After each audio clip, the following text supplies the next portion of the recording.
Generative cell was destroyed by laser, but a normal pollen tube was still formed because। Questions में कहा गया है कि generative sales को लेजर मार करके डिस्ट्रॉय कर दिया गया है, पर उसके बाद भी एक नॉर्मल पोलन ट्यूब्स बन रही है। क्यों क्यों बन रही है बताना है। देखो जेनेटिव सेल्स का जो काम होता है, जेनेटिव सेल्स का काम होता है मेल गैमेट बनाना। मेल गैमेट बनाना मतलब कि एक तरीके से स्पर्म सेल्स बनाना। ठीक है, पोलन ट्यूब्स की ये ग्रोथ करेगा ही। पोलन ट्यूब्स की ग्रोथ करवाने का जो काम होता है, ठीक है, ये करता है आपका वेजिटेटिव सेल्स। तो मार करके हमने डिस्ट्रॉय किसको किया, जेनेटिव सेल्स को डिस्ट्रॉय कर दिया। मतलब कि स्पर्म सेल्स बनना वो बंद हो जाएगा।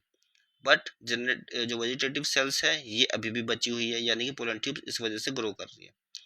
तो generative cells destroyed by laser, but normal pollen tubes अभी भी बन रही है क्योंकि vegetative cells is not damage, पहला ऑप्शन है। तो ये बिल्कुल सही स्टेटमेंट है, वेजिटेटिव सेल्स डैमेज नहीं है इसलिए पोलन ट्यूब्स बन रही है। नेक्स्ट लिखा हुआ है ऑप्शन बी में, content of kill generative cell stimulate pollen growth. कि जो कंटेंट है जेनेटिव सेल्स में, वो जो किल कर दिए गए हैं, वो जो मार दिए गए हैं, वो स्टिमुलेट करता था पोलन, वो स्टिमुलेट करता है पोलन ग्रोथ को। तो ये स्टेटमेंट रॉन्ग है, जेनेटिव सेल्स से डिफाइन नहीं होता है पोलन ट्यूब्स की ग्रोथ। नेक्स्ट है laser beam stimulate growth of the pollen tube. Laser beam का भी कुछ लेना देना नहीं है पोलन ट्यूब्स ग्रोथ में, तो ये वाला ऑप्शन भी गलत हो जाता है। Next, the reasons of emergence of pollen tubes is not harm. तो जहां से पोलन ट्यूब्स निकलती है, जिस रीजन से पोलन ट्यूब निकलती है, वो हार्म नहीं हुआ है। ठीक है, अब देखो हार्म वो रीजन, देखो जहां से पोलन ट्यूब्स निकलती है, ठीक है, वो रीजन हार्म नहीं हुआ है, पर पोलन ट्यूब्स वहां से निकलेगी या नहीं निकलेगी ये डिपेंड करेगा कि वेजिटेटिव सेल्स आपका फंक्शनल है या नहीं है।